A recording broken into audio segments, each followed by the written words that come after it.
भाजपा ने पूरे देश में वक्फ के नाम पर कई सारे झूठ फैलाए हैं। आइए आज उनकी सच्चाई पर बात करते हैं कि सरकार रात के 3 बजे तक पूरे देश को जगा करके संसद में अपने ही नागरिकों को नीचा दिखाने के लिए वक्फ बिल ला रही थी, तो उधर रात के 1:30 बजे अमेरिका हम पर 26% टैरिफ लगा रहा था। सरकार से कहना चाहता हूं, हमसे हमारी इबादत गाहें तो मत छीनिए ना, हमारे घरों पे बुलडोजर तो मत चलाइए ना, हमारी कब्रों में तो हमें सुकून से सोने दीजिए ना। मैं आज जद पे हूं तो इतना खुशगुमान न हो, चिराग सबके बुझेंगे हवा किसी की नहीं।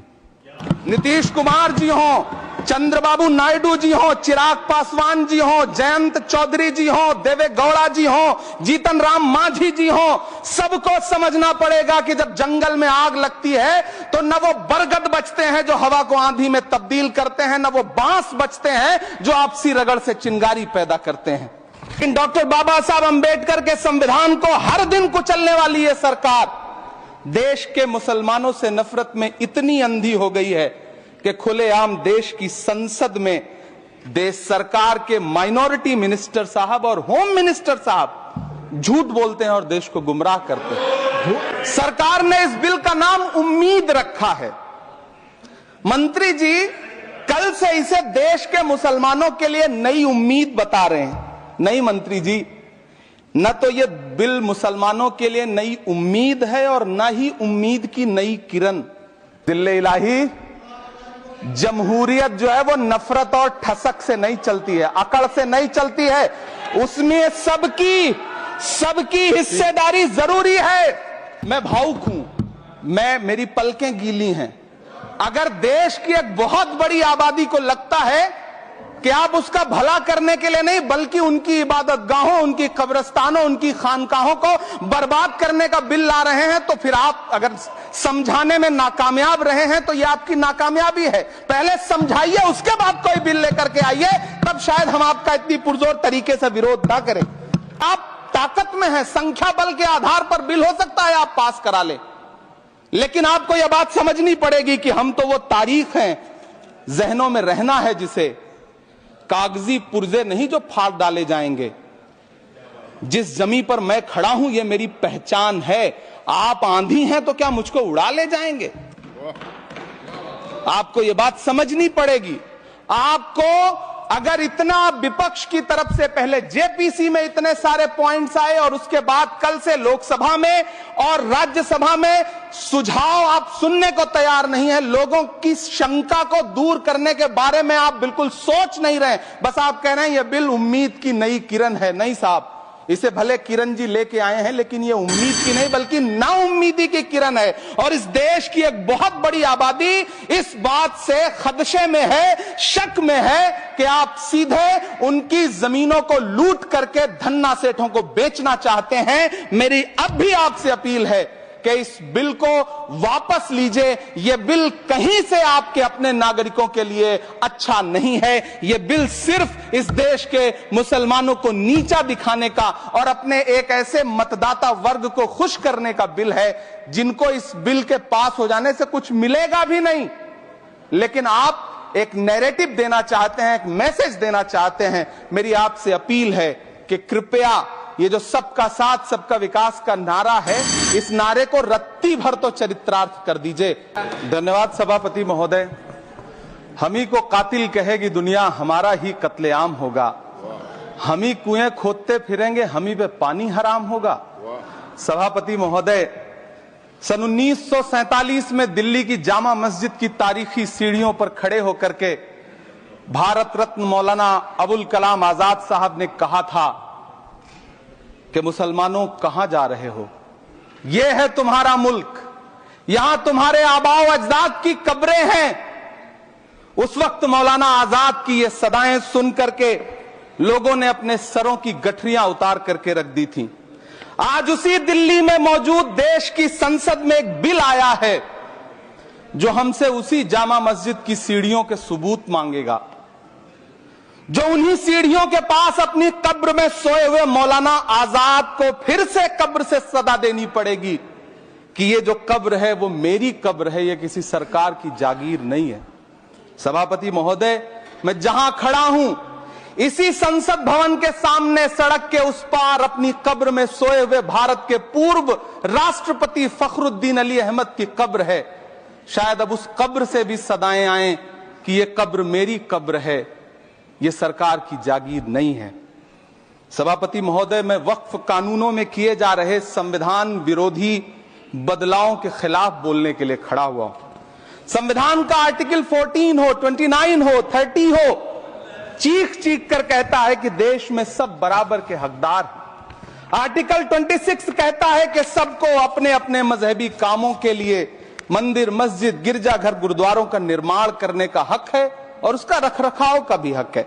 लेकिन डॉक्टर बाबा साहब अंबेडकर के संविधान को हर दिन कुचलने वाली ये सरकार देश के मुसलमानों से नफरत में इतनी अंधी हो गई है कि खुलेआम देश की संसद में देश सरकार के माइनॉरिटी मिनिस्टर साहब और होम मिनिस्टर साहब झूठ बोलते हैं और देश को गुमराह करते हैं, झूठ शब्द असत्य बोलते हैं। सरकार ने इस बिल का नाम उम्मीद रखा है। मंत्री जी कल से इसे देश के मुसलमानों के लिए नई उम्मीद बता रहे हैं। नहीं मंत्री जी, न तो यह बिल मुसलमानों के लिए नई उम्मीद है और न ही उम्मीद की नई किरण। सभापति महोदय, भाजपा ने पूरे देश में वक्फ के नाम पर कई सारे झूठ फैलाए हैं। आइए आज उनकी सच्चाई पर बात करते हैं। वक्फ ट्रिब्यूनल को ऐसे बताया जाता है जैसे वक्फ ट्रिब्यूनल कोई मजहबी खाप पंचायत हो। सभापति महोदय, जबकि सच्चाई यह है कि वक्फ ट्रिब्यूनल भी तो सरकारी न्यायिक विभाग है जिसमें सरकार द्वारा नियुक्त जज होते हैं, जिसमें प्रशासनिक अधिकारी होते हैं, कहीं ऊपर से थोड़ी आ गए। सभापति महोदय, देश के गृह मंत्री जी ने इसी सदन में कहा कि वक्फ ट्रिब्यूनल के फैसले के खिलाफ कोई कोर्ट नहीं जा सकता, जबकि सच यह है कि वक्फ एक्ट 1995 की धारा 83(9) के तहत हाई कोर्ट वक्फ ट्रिब्यूनल के फैसले की न सिर्फ समीक्षा कर सकता है बल्कि उसे बदल भी सकता है। सच तो यह है कि वक्फ बोर्ड खुद अपनी जमीनों के लिए कई सारी कोर्ट में मुकदमे लड़ रहा है। सभापति महोदय, दिल्ली की जिन 123 संपत्तियों को लेकर कल माइनॉरिटी मिनिस्टर, होम मिनिस्टर साहब और अभी आदरणीय नेता सदन बात कर रहे थे, आइए उनकी सच्चाइयों पे भी बात करते हैं। 1911 में जब अंग्रेजी हुकूमत ने कोलकाता के बजाय दिल्ली को राजधानी बनाने का फैसला किया तो रायसीना हिल्स के चारों तरफ जो मुसलमानों की ढेर सारी जमीनें थी उनको एक्वायर किया गया और लुटियन को इसकी तामीर की जिम्मेदारी सौंपी गई। सेंट्रल विस्टा की तरह लुटियन जोन का मेगा प्लान तैयार हुआ, लेकिन उस वक्त के मुसलमानों ने उस वक्त की अंग्रेजी हुकूमत से अपनी इबादत गाहों को बचाने के लिए लड़ाई लड़ी। मामला ब्रिटिश गवर्नमेंट तक पहुंचा। तब यह तय हुआ कि वो जो धार्मिक स्थल हैं उन्हें जस का तस रहने दिया जाएगा। इंडिया गेट के बगल वाली मस्जिद हो, जाब्तागंज, सुनहरी बाग मस्जिद हो, पार्लियामेंट रोड वाली मस्जिद हो, ऐसी 123 संपत्तियों के मैनेजमेंट के लिए 1913 में मुसलमान वक्फ वैलिडेशन एक्ट बना और उसके बाद एक नया शहर बसाया गया जिसे लुटियंस जोन का नाम दिया गया। फिर 1943-45 के बीच एक और समझौता हुआ आजादी से पहले, उसके तहत काफी सारी वक्फ जायदादों को सुन्नी मजलिस औकाफ बनाकर उसके अंडर किया गया ताकि उसकी देखरेख की जा सके। गृह मंत्री जी 2 दिन से सदन में जो बात कह रहे हैं वो दरअसल 123 संपत्तियां उसी सुन्नी मजलिस औकाफ के तहत आती है। सभापति महोदय, आजाद भारत आजाद हुआ। आजादी के बाद भारत में 1954 में वक्फ एक्ट लागू हुआ, जिसकी धारा 9 के तहत 1964 में केंद्रीय वक्फ काउंसिल का गठन हुआ। दिल्ली की वही 123 प्रॉपर्टीज को 1970 में सर्वे गजट करके गजट नोटिफाई किया गया। इसके निपटारे के लिए पूर्व प्रधानमंत्री इंदिरा जी के द्वारा 1974 में एक बर्नी कमेटी बनाई गई। बर्नी कमेटी ने 1976 में इन 123 संपत्तियों को दिल्ली वक्फ बोर्ड की संपत्ति होने की रिपोर्ट सौंपी। उस रिपोर्ट के आधार पर 1984 में कांग्रेस सरकार ने उन 123 प्रॉपर्टीज को दिल्ली वक्फ बोर्ड को सौंपने का फैसला किया। जिसके खिलाफ विश्व हिंदू परिषद कोर्ट गई। मामला 2011 तक पेंडिंग रहा। फिर 2011 में कोर्ट ने सरकार को आदेशित किया कि इसका निपटारा करो। तब 2013 में तत्कालीन यूपीए सरकार ने दिल्ली की उन्हीं 123 जायदादों को बर्नी कमेटी की सिफारिशों के मुताबिक वक्फ बोर्ड के हवाले किया। यही वो प्रॉपर्टीज हैं जिनके नाम से गृह मंत्री जी कल से कांग्रेस को कोस रहे हैं। फिर आई 2014 में भाजपा की सरकार, जो तब से इन जमीनों को हड़पने की साजिश कर रही है। जिस बिल को मुसलमानों के हुकूक की हिफाजत करने वाला बिल बताया जा रहा है, उसी को पेश करने के लिए और उस पर बात करने के लिए लोकसभा में भाजपा सरकार के पास एक भी मुस्लिम सांसद नहीं है। जिस वक्त, मैं लोकसभा कह रहा हूं, सुना करिए, जिस वक्फ बिल को मुस्लिम महिलाओं को हक दिलाने वाला बताया जा रहा है, उसे संसद में पेश करने वाली पार्टी के पास न तो राज्यसभा में, न लोकसभा में, न देश की किसी विधानसभा में एक भी मुस्लिम महिला सदस्य नहीं। कल किरण रिजिजू जी कह रहे थे कि रेलवे की जमीनें देश की जमीनें हैं, डिफेंस की जमीनें देश की जमीनें हैं। हां मंत्री जी हैं, बिल्कुल हैं। ये जो वक्फ की जमीनें हैं, ये हमारे पुरखों ने धार्मिक कामों के लिए डोनेट किया है। तो हम भी तो इसी देश के नागरिक हैं, हम भी तो इसी देश के बेटे हैं। तो वक्फ की जमीनें भी तो इसी देश की जमीनें हैं। उनको पराया क्यों बोलते हैं आप? सभापति महोदय अशफाकुल्लाह खान जब फैजाबाद की जेल में फांसी के फंदे पर झूल रहे थे, तो इसी देश की जमीन के लिए झूल रहे थे ना। सभापति महोदय, अंडमान की जेल में काला पानी की सजा काटकर अपनी जान देने वाले मौलाना फजले हक खैराबादी हो या शेर खान अफरीदी हो, वो भी तो इसी जमीन के लिए अपनी जान दे रहे थे ना। सभापति महोदय, पाकिस्तान के खिलाफ लड़ते हुए अपनी जान देने वाले महावीर चक्र विजेता ब्रिगेडियर उस्मान हो या पाकिस्तान के पैटर्न टैंक उड़ाने वाला परमवीर चक्र विजेता वीर अब्दुल हमीद हो, वो भी तो इसी जमीन के लिए अपनी जान दे रहा था ना। और मंत्री जी, मैं इस सदन में अलल ऐलान ये कहता हूं कि जब भी इस देश की जमीन को लहू की जरूरत होगी, आपसे 2 कदम आगे इमरान खड़ा मिलेगा। ये मैं आपसे यकीन दिलाते हुए कह रहा हूं। सभापति महोदय, मैं सरकार से कहना चाहता हूं, हमसे हमारी इबादत गाहें तो मत छीनिए ना, हमारे घरों पे बुलडोजर तो मत चलाइए ना, हमारी कब्रों में तो हमें सुकून से सोने दीजिए ना। सभापति महोदय, माइनॉरिटी मिनिस्ट्री का बजट कट करके, मुस्लिम बच्चों की स्कॉलरशिप बंद करके अब सरकार कह रही है कि हम वक्फ की आमदनी से गरीब मुसलमानों का भला करेंगे। गुजरात की बेटी बिल्किस के बलात्कारियों की रिहाई के बाद उन्हें माला पहनाने वाली लोगों के नेता ये कह रहे हैं कि यह बिल मुस्लिम महिलाओं को उनका हक दिलाएगा। धन्यवाद मोदी जी, क्या बढ़िया सौगातें मोदी दे रहे हैं आप। पहले हमें गुजराते मोदी दिया, आप सौगाते मोदी दे रहे हैं। लेकिन यह सरकार इतना याद रखे कि इसी ठसक के साथ देश की संसद में सीए का कानून भी लाया गया था और कहा गया था बड़े बड़े भाषण देकर के कि पड़ोसी देशों से हिंदू भाइयों को ला करके यहां नागरिकता दी जाएगी। लेकिन मैं आपके संज्ञान में लाता हूं सर कि पिछले इतने दिनों में इनसे नागरिकता लेने के लिए 2000 व्यक्ति भी नहीं आए, जबकि इसके उलट इन्हीं की सरकार में पिछले 10 साल में 15 लाख से ज्यादा भारतीयों ने भारत की नागरिकता छोड़ करके दूसरे देश में जाकर के बस गए। यह हुआ उस कानून का अंजाम। सभापति महोदय, इसी तरह की जिद के साथ किसानों के खिलाफ भी कानून लाए गए थे। जिस तरह आज वक्फ के फायदे गिनाए जा रहे हैं, उसी तरह से किसानों को भी कृषि कानूनों के फायदे गिनाए गए थे। लेकिन अंजाम क्या हुआ? 700 किसानों की शहादत लेने के बाद सरकार को अन्नदाता किसानों के सामने घुटने टेकने पड़े और कृषि कानून वापस लेने पड़े। जिल्ले इलाही, जमहूरियत जो है वो नफरत और ठसक से नहीं चलती है, अकड़ से नहीं चलती है, उसमें सबकी हिस्सेदारी जरूरी है।